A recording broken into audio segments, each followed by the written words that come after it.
ஏதாவது பண்ணி தொலைன்ற ஸ்டேஜுக்கு வந்துட்டாங்க அந்த இடத்துல பேரண்ட்ஸ். அப்படி இருக்கும்போது என்ன, அதான் நமக்கு வந்துட்டு ஓகே ஏதோ பண்ணி தொலைன்ட்டாங்க நம்ம இஷ்டம் தான் இனிமே அப்படின்னு சொல்லிட்டு, அவங்க 2 முறைப்படியும் இந்த இடத்துல கல்யாணம் பண்றாங்க.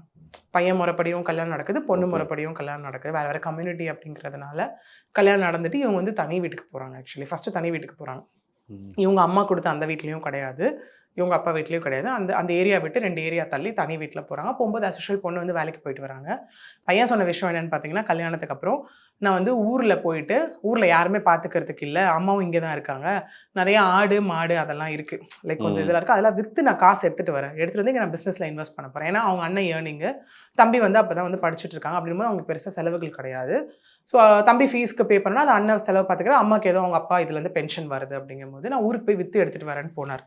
போயிட்டு கிட்டத்தட்ட பார்த்தீங்கன்னா, 1 வாரம் வரல, 10 நாள் வரல. எப்போ ஃபோன் பண்ணாலும் வந்துட்டு, "இல்ல நான் இந்த மாரி இதெல்லாம் விக்கிறதுக்காக இங்க ப்ராசஸ் பண்ணிட்டுருக்கேன்" அப்படின்னு சொல்லி, வித்து அந்த பணத்த எடுத்துட்டு வராரு. ஒரு பிசினஸ் இன்வெஸ்ட் பண்ணலான்னு எடுத்துட்டு வர பணத்த, ஒரு பிசினஸ்க்குலாம் எதுவுமே இன்வெஸ்ட் பண்ணவே இல்ல.